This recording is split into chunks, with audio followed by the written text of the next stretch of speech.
नमस्कार, आप देख रहे हैं अपना बिहार। मैं हूं आपके साथ विभा उपाध्याय। बीजेपी के राष्ट्रीय अधिवेशन में अमित शाह ने जमकर हुंकार भरी है। अधिवेशन को संबोधित करते हुए केंद्रीय गृह मंत्री अमित शाह ने कहा कि एक बार फिर नरेंद्र मोदी पीएम बनेंगे। देश ने यह तय कर लिया है कि नरेंद्र मोदी को एक बार फिर लाना है। बीते 10 साल में देश का भरपूर और समग्र विकास हुआ है।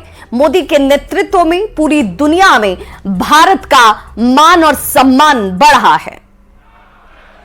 मोदी 2047 का भारत कैसा होगा, इसका मोदी जी का संदेश लेकर हम हर कॉन्स्टिट्यूएंसी में जाएंगे और कुछ ही दिनों में देश की जनता ये निर्णय करने वाली है कि आने वाले 5 साल इस देश के शासन की धुरा किस पार्टी के हाथ में होगी, किस व्यक्ति के हाथ में होगी, मगर पूरे देश में कहीं पर भी संशय नहीं है, प्रश्न चिन्ह नहीं है।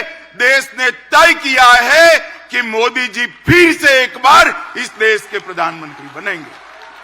मगर आज मैं कोई कंफ्यूजन के बगैर कह सकता हूं कि समग्रता से विचार, हर क्षेत्र का विकास और हर व्यक्ति का विकास करने का काम केवल और केवल नरेंद्र मोदी जी के 10 साल में हुआ है।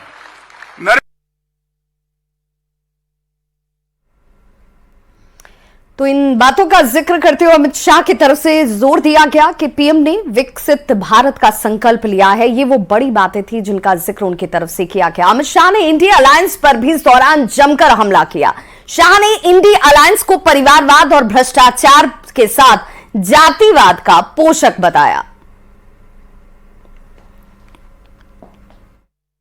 इंडिया अलायंस और कांग्रेस पार्टी इसकी देन थी कि इस देश के लोकतंत्र की स्पिरिट को खत्म कर दिया।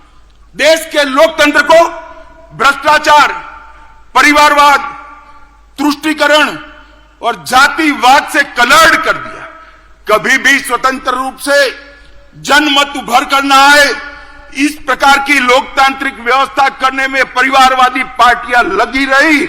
मोदी जी ने 10 ही साल में भ्रष्टाचार, परिवारवाद, तुष्टीकरण और जातिवाद को समाप्त कर विकास की राजनीति को मध्य बिंदु में लाया, जिसको देश की जनता ने स्वीकारा।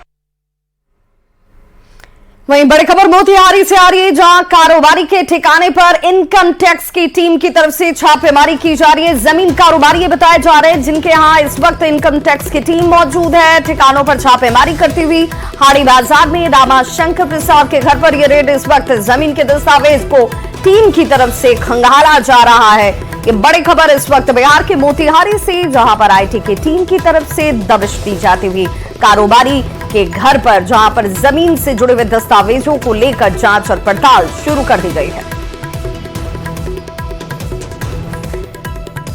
तो जमीन कारोबारी बताए जा रहे हैं जिनके यहां इस वक्त ये छापेमारी की कार्रवाई टीम की तरफ से की जाती हुई। कारोबारी का नाम रामाशंकर प्रसाद बताया जा रहा है, जहां पर हाड़ी बाजार में इनका मकान, जमीन के दस्तावेजों को एक एक करके ये टीम के सदस्य जो हैं वो इस वक्त जांचते हुए।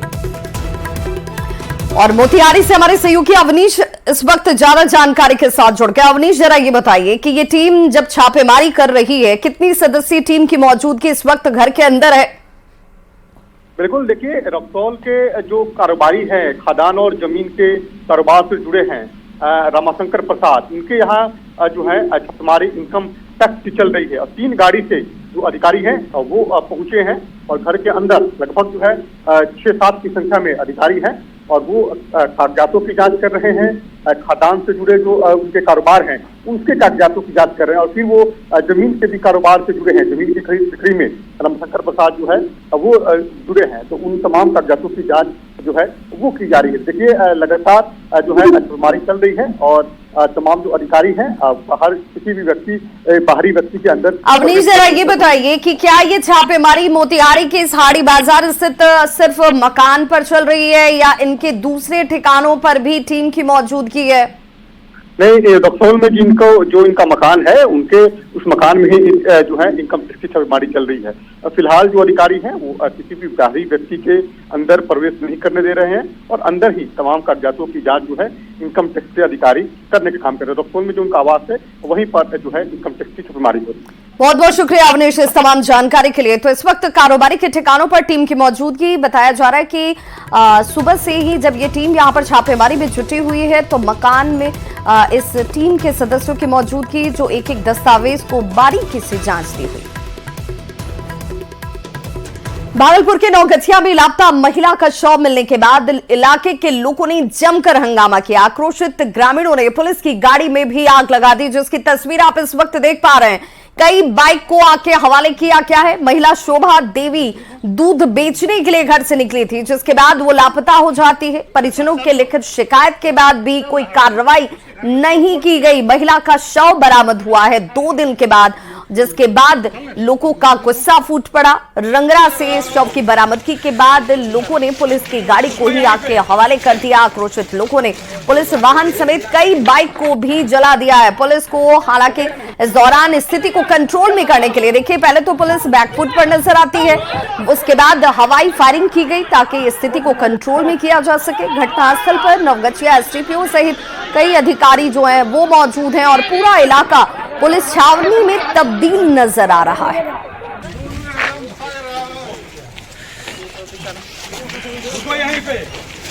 तो 2 तस्वीरें आपके सामने हैं। पहली तस्वीर उन वाहनों की जिसे आक्रोशित लोगों ने आग के हवाले कर दिया, जिसमें पुलिस की वाहन भी शामिल है। वहीं दूसरी तस्वीर आपको नजर आ रही होगी उन पुलिसकर्मियों की जो कि इलाके में इस वक्त मौजूद भी हैं और स्थिति को कंट्रोल में करने के लिए हवाई फायरिंग की गई ताकि भीड़ को तितर बितर किया जा सके।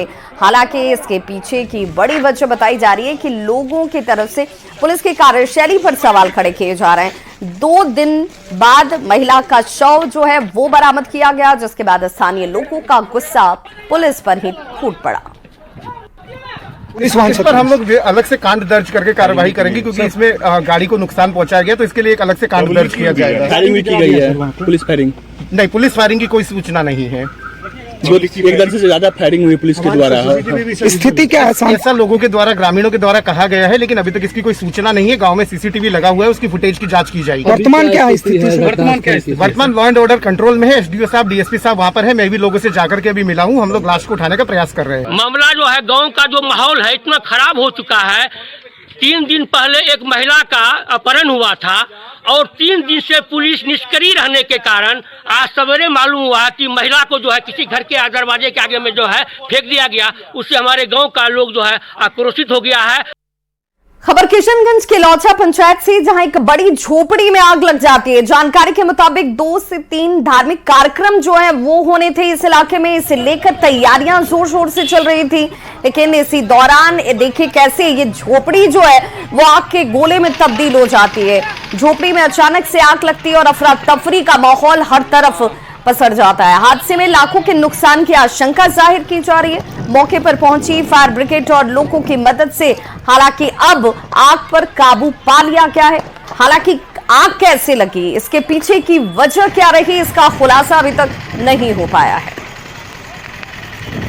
तो धार्मिक कार्यक्रम का आयोजन था जहां पर इसकी तैयारी जोर शोर से हो रही थी, लेकिन अचानक से इसमें आग लग जाती है और उसके बाद अफरा तफरी। ये तस्वीरें इस वक्त आपके टीवी स्क्रीन पर। बेगूसराय में ट्रिपल मर्डर के बाद बवाल मचा है। आक्रोशित परिजनों ने NH-31 को जाम कर खूब हंगामा किया। अपराधियों की जल्द गिरफ्तारी की मांग की गई। प्रशासन के समझाने बुझाने के बाद जाम को हटाया गया है। आपको बताते चलें कि पारिवारिक विवाद में दामाद ने अपनी पत्नी, ससुर और साले की हत्या कर दी। मामला साहेबपुर कमाल थाना क्षेत्र के आहो गांव का बताया जाता है।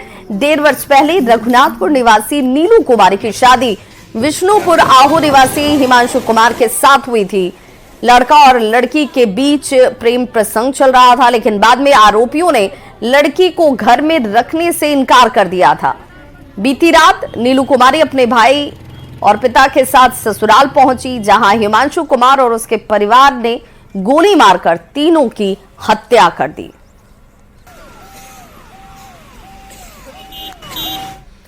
खगड़िया में सरस्वती पूजा में मूर्ति विसर्जन के दौरान भोजपुरी के अश्लील गीतों पर हथियार लहराते और फायरिंग करते हुए वीडियो सोशल मीडिया पर वायरल हो रहा है। हालांकि वीडियो वायरल होते ही पुलिस ने तुरंत इस पर संज्ञान भी लिया और आरोपी दिलखुश सदा को गिरफ्तार कर लिया गया है। वायरल वीडियो मानसी थाना क्षेत्र के खुटहा नवटोलिया का बताया जाता है।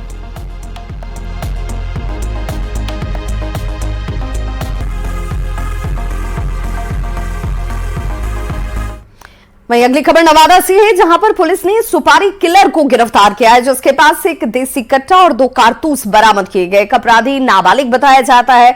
दरअसल 2 फरवरी को नगर थाना इलाके में एक सैलून संचालक दीपक कुमार पर 2 अपराधियों ने फायरिंग कर दी थी, जिसकी जांच पुलिस की तरफ से हो रही थी। दोनों अपराधियों को गिरफ्तार किया गया। अपराधियों ने यह कहा है कि संपत्ति और जमीन विवाद में फायरिंग की बात की गई और 50,000 की सुपारी इन्हें मिली हुई थी। 12,000 रुपए गूगल पे के जरिए इनको भुगतान तक किया गया था। 2 अज्ञात अपराधी जिन्होंने गोली चलाई थी वो आइडेंटिफाई करते हुए गिरफ्तार कर लिया गया और उसके निशानदेही पे घटना में प्रयुक्त हथियार में एक कट्टा और एक गोली के साथ रिकवर किया गया। फिर उसका कन्फेशन लेने पे पता चला कि जिसको गोली लगी है दीपक कुमार के भाई संदीप, उसके साथ जमीन और संपत्ति का विवाद था। उसने ही 50,000 में इन अपराधियों को सुपारी दिया था मारने के लिए।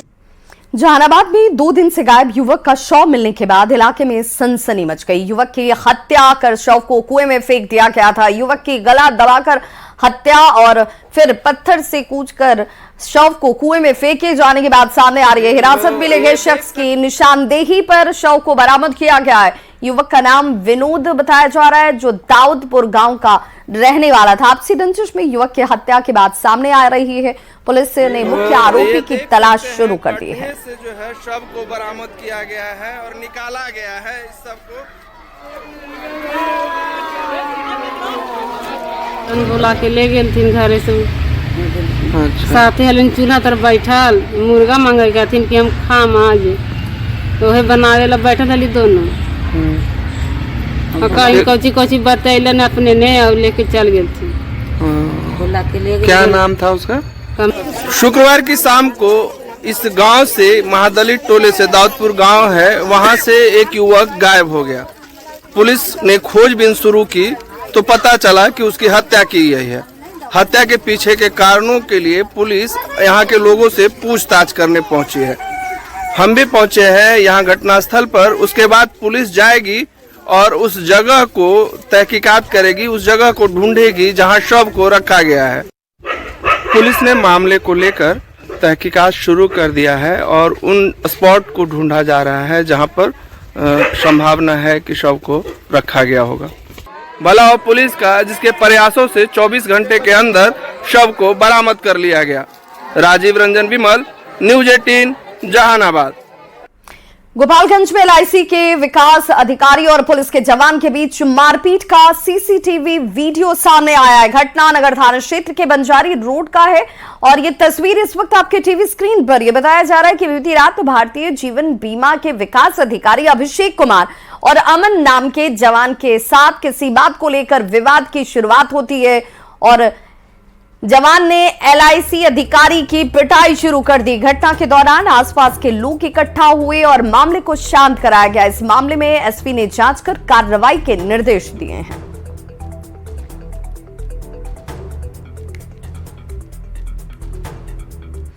भागलपुर कहलगांव के रसूलपुर थाने में हथियारबंद अपराधियों ने एक चरी ठाकुरबाड़ी चौक पर एक जेवर की दुकान लूटने का प्रयास किया।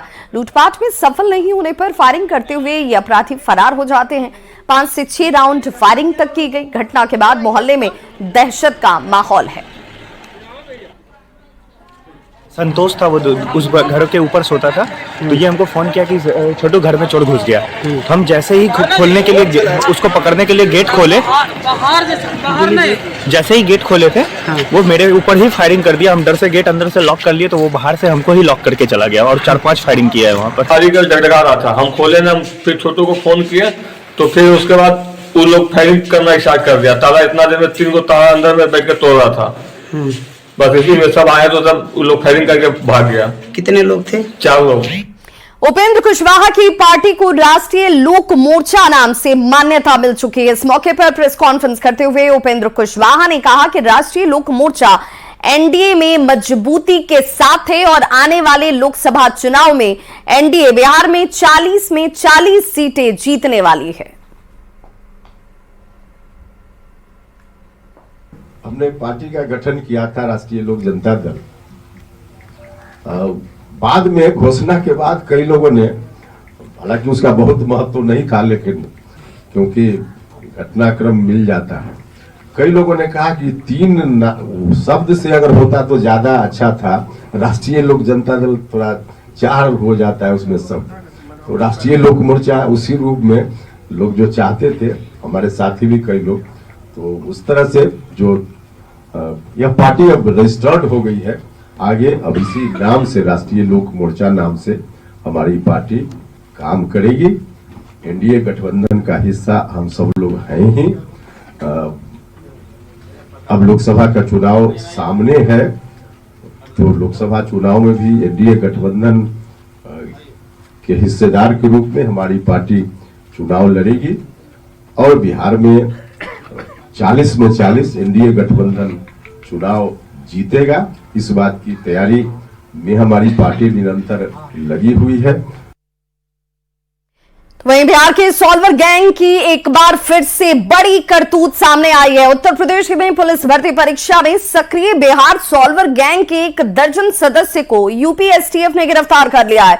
गिरफ्तार किए गए लोगों में आईटीबीपी में काम करने वाले लोगों से लेकर स्टेशन मास्टर तक शामिल है। आरोपियों में पटना के भी 2 लोगों के शामिल होने की बात सामने आ चुकी है। इस मामले में यूपी पुलिस ने बिहार पुलिस से भी सहयोग मांगा है और जांच के क्रम में यूपी पुलिस टीम बिहार भी आएगी। इस पूरे मामले में बिहार पुलिस मुख्यालय से और ज्यादा जानकारी दे रहे हैं संवाददाता संजय कुमार। सॉल्वर गैंग के 12 मेंबर्स अरेस्ट कर लिए गए हैं। इसमें पटना जिले के भी 2 लोग शामिल हैं। जो जानकारी मिली है उसके अनुसार गोरखपुर बस्ती मंडल से 8 सॉल्वर गैंग के लोग पकड़े गए हैं और मुरादाबाद और इसके अलावा बिजनौर में भी बिहार के 3 लोगों को गिरफ्तार किया गया है। मैनपुरी में पटना के बिहटा का अमित कुमार पकड़ा गया है। वह कुरावली के अंशुल के स्थान पर परीक्षा देने गया हुआ था। अंशुल आईटीबीपी में फिलहाल नौकरी कर रहा है। एसटीएफ की जो कार्रवाई की गई है उसमें गोरखपुर से पकड़े गए सॉल्वर गैंग की पहचान नवादा के रहने वाले अंजनी कुमार के रूप में की गई है। वह दुर्गेश यादव की जगह परीक्षा दे रहा था। अंजनी के बारे में यह जानकारी मिली है कि वह रेलवे में समस्तीपुर में रेलवे स्टेशन के पद पर तैनात है। उसे 30,000 रुपये एडवांस तक दिए गए थे। इसके अलावा रोहतास के विक्रमगंज के जूनी निवासी प्रशांत कुमार और सिंकू, इसकी भी गिरफ्तारी की गई है। तो निश्चित तौर पर कई अहम कामयाबी जो यूपी एसटीएफ है उसको मिली है। बिहटा चौक निवासी अभिषेक रंजन को भी गिरफ्तार किया गया है। देवरिया में मुंगेर के कासिम बाजार निवासी चंद्रभूषण सिंह को भी पकड़ा गया है। इसके अलावा कई दूसरे लोग पकड़े गए। तो निश्चित तौर पर एक अहम कामयाबी यूपी एसटीएफ को मिली है। और बिहार का सॉल्वर गैंग कोई यह पहली परीक्षा नहीं है जिसमें वह इन्वॉल्व रहा हो। इसके पहले भी देश भर में कई परीक्षाएं हुई हैं, दूसरे प्रदेशों में हुई हैं, चाहे राजस्थान हो, मध्य प्रदेश हो या दूसरे स्टेट हो, वहां पर बिहार का सॉल्वर गैंग सक्रिय रहा है। कई बार गिरफ्तारियां भी हुई हैं। दूसरे राज्यों की पुलिस कई बार बिहार आई है। कई लोग यहां से गिरफ्तार करके ले जा चुके हैं, उनको ले जाया गया है। लेकिन इसके बावजूद जो सॉल्वर गैंग है वो अपनी कारस्तानियों से बाज नहीं आ रहा है। एक बार फिर से 12 की संख्या यानी 1 दर्जन लोग पकड़े गए हैं। फिलहाल पुलिस इन्वेस्टिगेशन कर रही है। यूपी की बिहार पुलिस अभी सहयोग मांगा है यूपी की पुलिस ने और आने वाले दिनों में यूपी पुलिस इस पूरे मामले को लेकर बिहार भी आएगी। कैमरा पर्सन बन्नी चुनिंजा के साथ संजय कुमार, न्यूज 18 पटना। वहीं मुजफ्फरपुर के रिहायशी इलाके में पटाखा कारोबार पर रोक लगा दी गई है। 15 मार्च से पहले पटाखा दुकान हटाने के आदेश दे दिए गए। नहीं हटाने पर प्रशासन ने कार्रवाई की बात कही है। पटाखा दुकानदारों को आबादी से दूर हटकर पटाखा कारोबार करने के निर्देश दिए गए हैं। साथ ही अब वैसे दुकानदारों को लाइसेंस नहीं मिलेगा जो आबादी वाले इलाकों में कारोबार करते हैं। भी लगाए जाएंगे। पटाखा दुकानों का निरीक्षण किया गया। निरीक्षण के क्रम उन लोग को यह अंतिम चेतावनी दी गई है कि आबादी से दूर सुरक्षित जगह पे जाकर के अपना पटाखा का नियमानुसार जो भी गाइडलाइन है उसको फॉलो करते हुए पटाखा की बिक्री करेंगे और लाइसेंस वगैरह सबका अपडेट होना चाहिए। तो पर्यटन विभाग ने मोतिहारी के मोती झील में बोटिंग की शुरुआत अब कर दी है। गोवा की ही तर्ज पर लोग अब यहां जमकर मस्ती कर रहे हैं। लोग वाटर स्पोर्ट्स का आनंद उठा रहे हैं। मोती झील में बोटिंग के लिए टिकट काउंटर बनाए गए हैं जहां ऑनलाइन भुगतान की भी सुविधा है।